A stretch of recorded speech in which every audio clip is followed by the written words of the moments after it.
welcome to our very first episode of, you ready? The Pink Seat.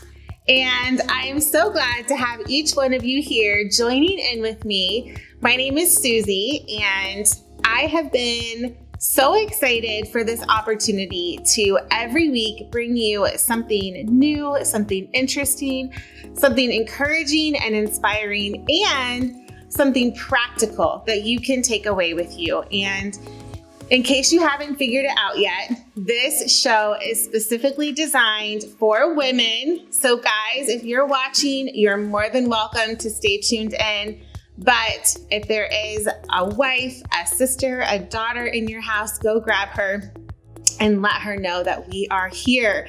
Because the purpose of the Pink Seat is to be able to spend 30 minutes with you every single week to encourage you, to inspire you, and give you a practical takeaway for you in your week. And many of you probably don't know this, but when after I graduated high school and I was in kind of that young adult period of my life and trying to figure out what God had for me and what my future was going to hold, there was one thing that I knew.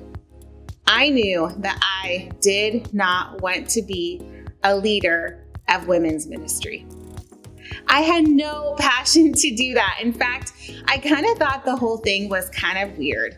I'm like, I just don't understand why these women need to get together. And in my mind, I think it's this group of women and they all come together and they're crying and they're, being emotional and all of these things that at that point in my life just was not me.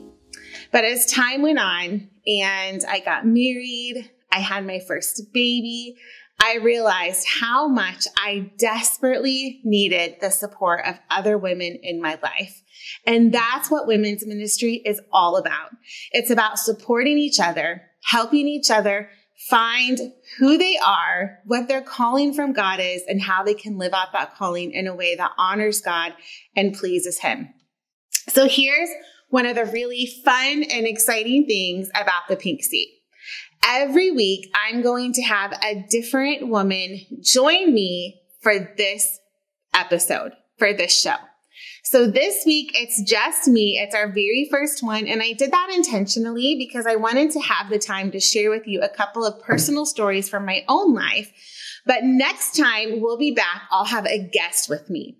And so that might be somebody here physically on the Pink Seat with me. It might be somebody that we're bringing in via conference call or the magic ways that all of our tech guys and producers are able to make that happen. But every week we will have another person that is here that can share their experience, share their perspective, and share with you some encouragement about how they have experienced God in their own lives. And part of this vision and the heart behind the Pink Seat really came from our very first women's conference that we held at Mohawk Valley Church in Marcy, New York last year, called the Sisterhood Conference. And it was kind of an idea that we dreamed up, and we knew there was potential. We knew that it could be something great. But guys, I had no idea that you would respond the way you did. We packed out our church with women from all different denominations, all different ages, all different walks of life into our church. And we took time as just women of God to worship and to spend time with God and to find out a little bit more about what He had for our lives. And I was so blown away by that experience. And I still, to this day, have women that come to me and talk to me about that conference. And it was through that I really started to see the need for ministry to happen to women, that it doesn't matter what church you go to. It doesn't matter what denomination you belong to. It doesn't matter if you've known the Lord for 5 minutes or 50 years. It doesn't matter your age or your walk of life. We are all in this thing together. We are sisters and we need to encourage each other and love each other. So that's just what we're going to do today. So the topic that I want to bring to you today, I thought could not be more fitting for our very first episode of the Pink Seat. And I want to talk to you today about love. About love. And I'm sure as I say that, so many different things come to your mind. You know, it's very easy to say that you're going to love well, and it's so much more difficult to do. I was talking to my girls, and I have 3 girls, 3 of them. And so it's so important to me as a mom that I model to them what it is to have a healthy marriage, and that I talk to them even when they're little about who are you going to marry? Who is the person that God has for you? How do you make those decisions? And my daughter, my 8-year-old daughter, was sharing with me about how sad she thought it was when she hears that her friends have parents that are getting divorced. And I was talking to her a little bit about that and just thinking about the divorce rate and thinking about that young couple that decides to end their marriage, and how if you could rewind the tape years before their relationship came to that and think about how passionately in love they were.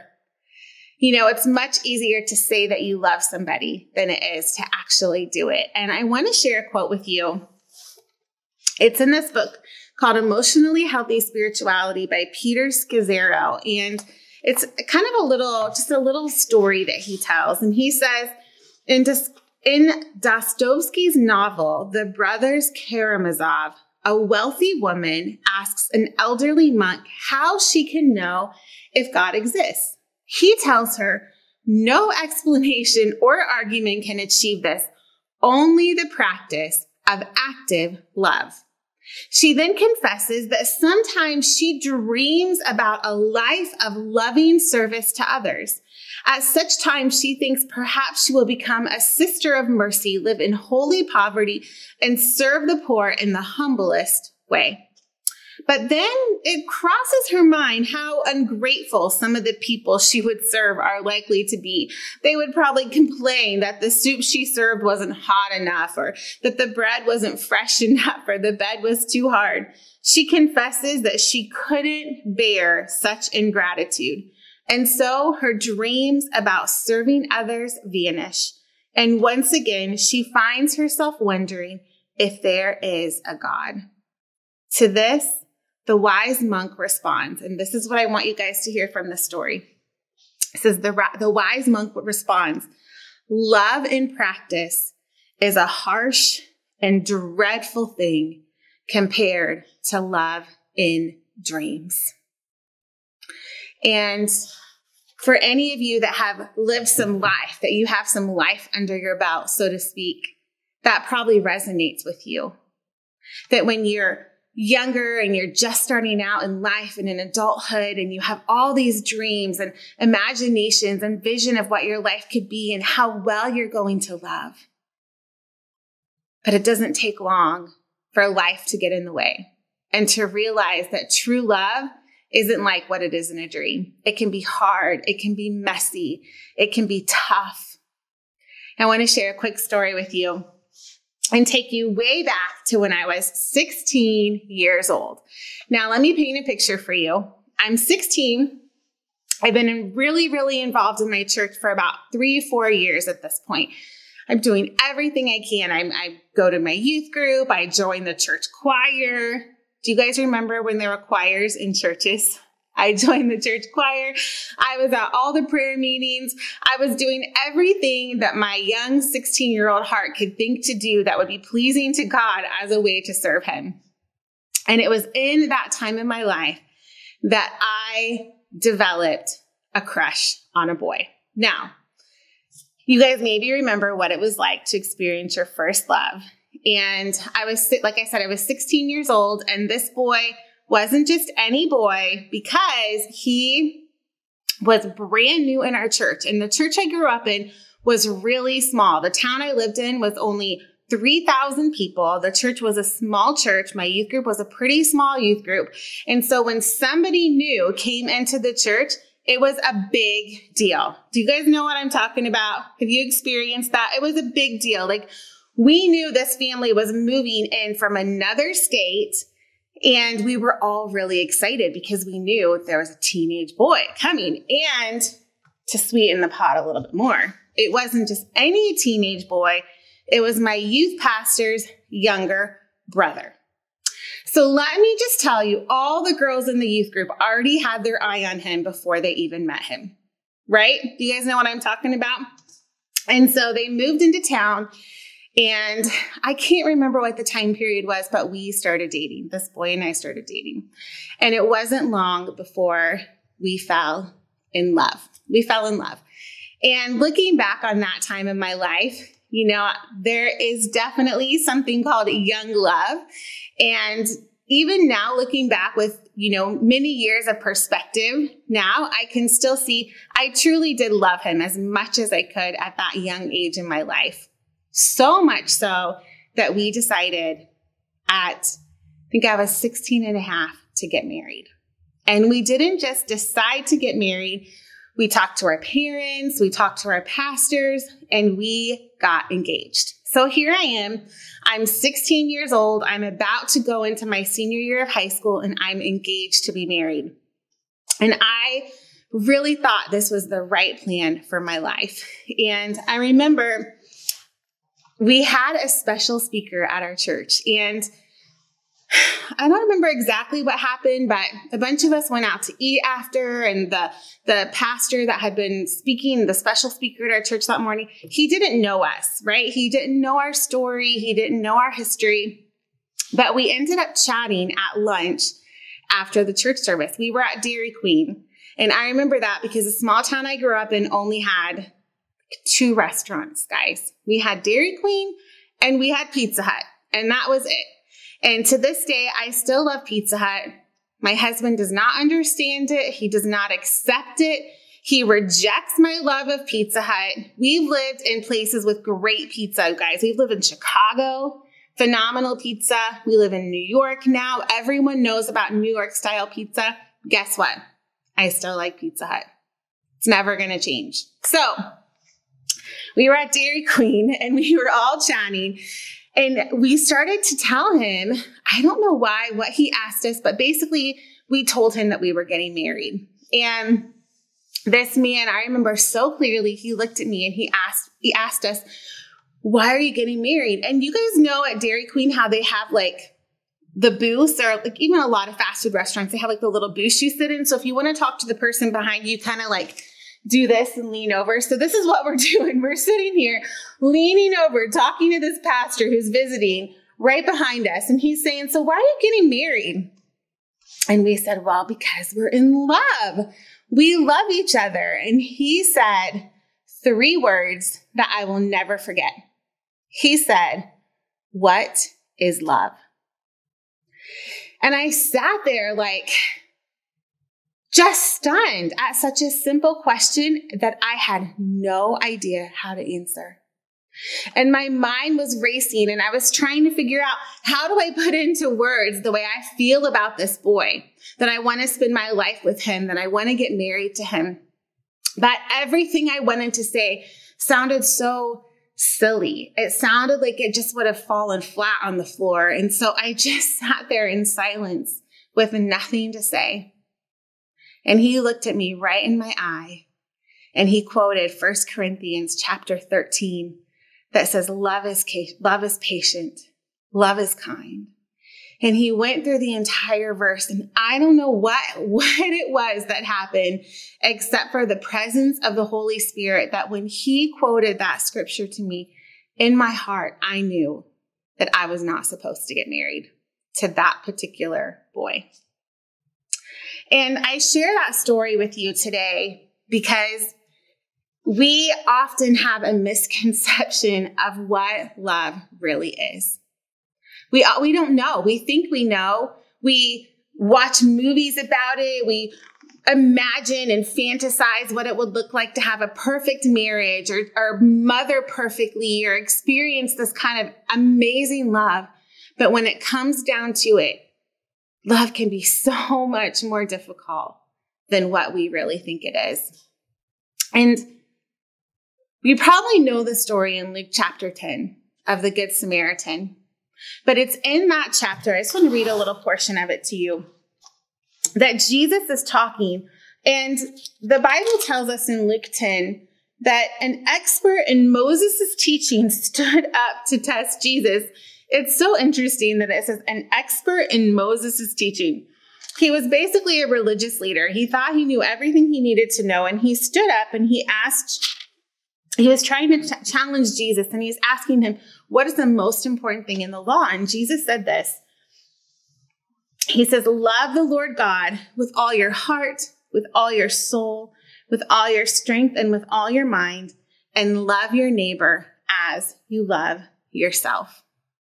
And then to illustrate what it means to love your neighbor, Jesus tells the story of the Good Samaritan, the story that you probably know, the story that maybe you've even told your children, trying to teach them a lesson, or maybe you've heard preached on it more times than you care to recount.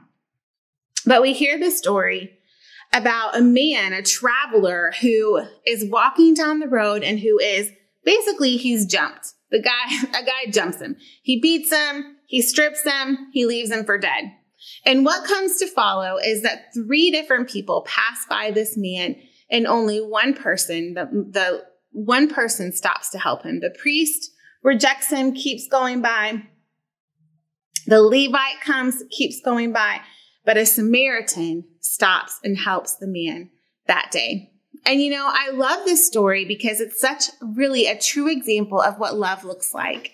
And here's the really interesting thing about this Good Samaritan that stops to help this poor man on the side of the road. He jumps in even when he knows it's going to be messy. And he jumps in to help even when he knows he can't do everything that this man needs. Because we read in this story that the Good Samaritan, he stops, he helps him, he puts him on his animal, but then he doesn't take him to his house. He doesn't take full responsibility for care for him on his own. No, the Bible says he takes him to an inn, and he pays the innkeeper and asks the innkeeper to take care of him. And I love that little detail in the story because I think of how many times in my life that I see somebody that needs help, that I see somebody that needs to be loved, and I think, God, I can't do that. I can't fulfill all of their needs. God, their needs are too great for me. I don't know how to fill in the blank. I don't know how to deal with their emotional needs. I don't know how to help them financially. I don't know how to help them, with their educational goals. And so we say, because I can't do all of those things, I'm just not going to help. I'm not the person for the job, God. You must have somebody else. But the Samaritan didn't look at all the things he couldn't do. He saw the things he could do to help this man. And so he did what he could and asked somebody else to help with the rest. Love is doing what you can. It's doing what you can. It doesn't mean that you're going to be able to do everything. It doesn't mean that you're going to be able to fix everyone or to bandage every wound or to heal every need. It's doing what you can. It's doing what you can. It's looking at how the things you can do instead of focusing on the things that you can't. So I want to talk just a few more moments here about what does it look like to love well when it comes to sisterhood. When it comes to sisterhood and our relationship with each other as women. And this is something that, like I said, years ago, I couldn't really understand even the need for women's ministry, but as my life has gone on and I've fallen into some deep pits and I've had to walk through some hard things, I've realized how much in my life I truly need the support of other women walking beside me. And I would bet money that you have felt the same way too. So how can we love each other well? How can we support each other? Well, here are a few things that I want to share with you. And to better illustrate this, I want to share with you one more story this morning or today or whatever time it is that you're watching. And that is a story. The first story I shared with you was kind of a happy, fun time in my life. And in case you don't know, I didn't marry that boy. Thankfully, God put his hand there, stopped it. We broke off our engagement and went our separate ways. And I'm still thankful for that relationship in my life because it helped me grow and it helped me become who I am today. But I ended up meeting the true man of my dreams several years later. So all you single girls who are out there watching, I did not date. This might scare you. This is going to terrify some of you, but that's okay. For 7 years.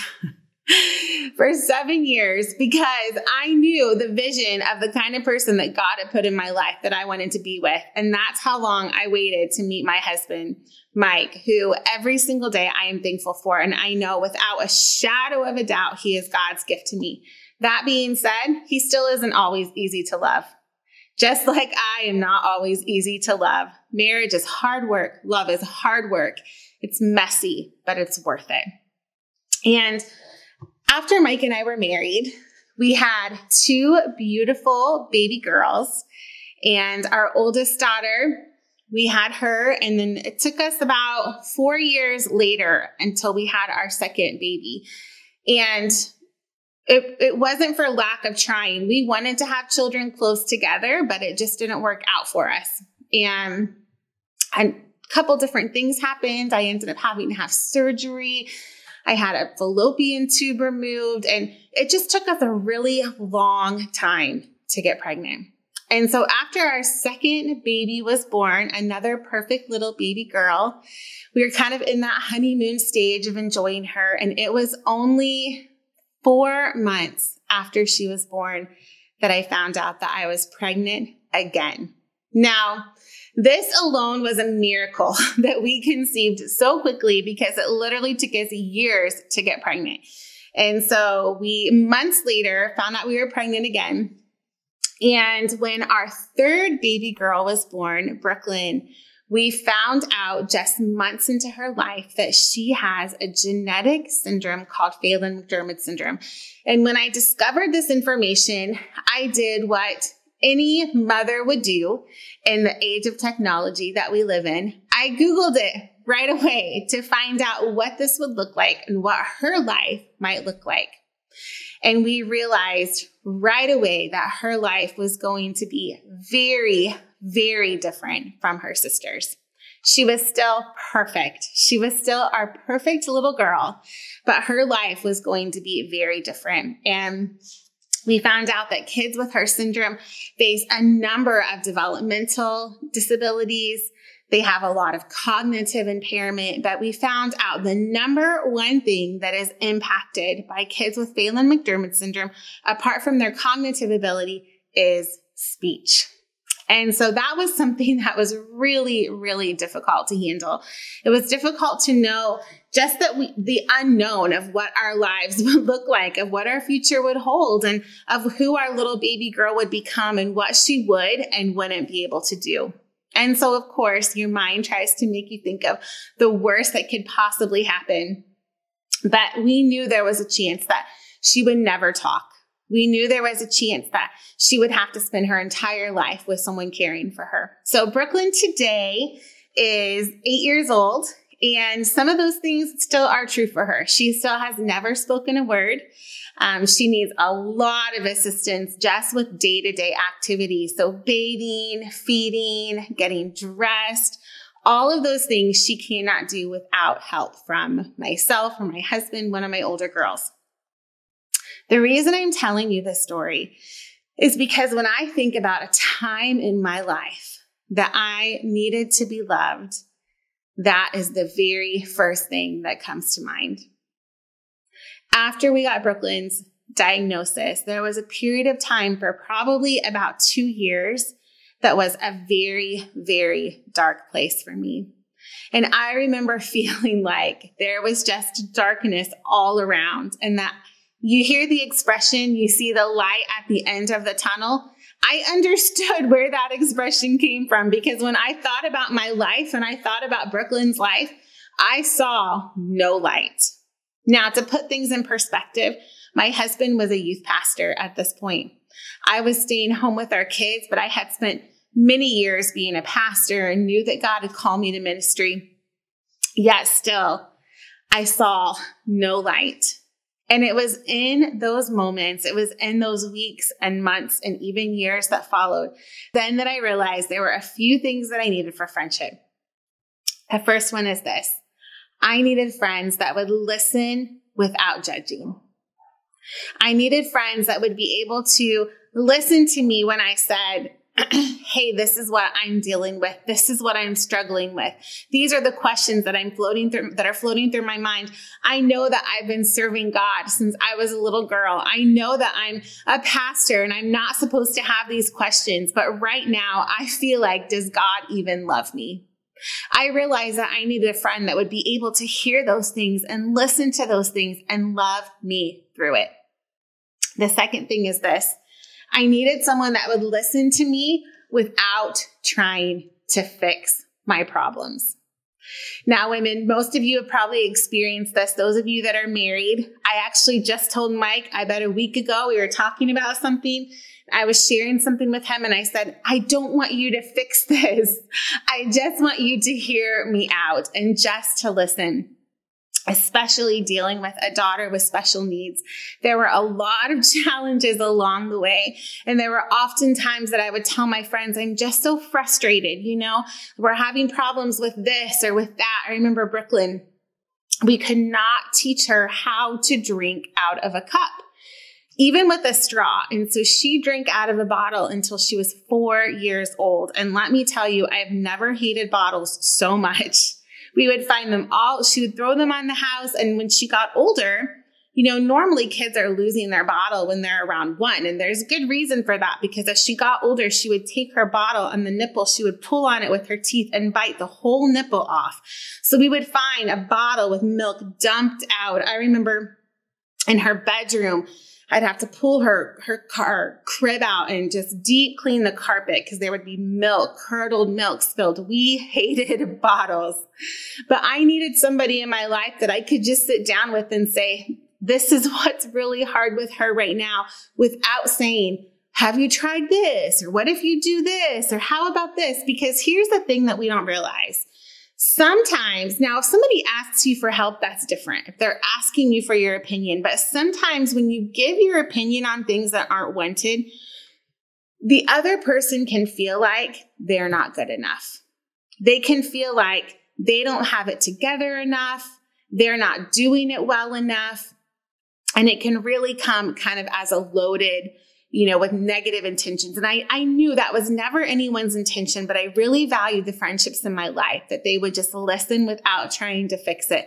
And third is this, to extend the benefit of the doubt.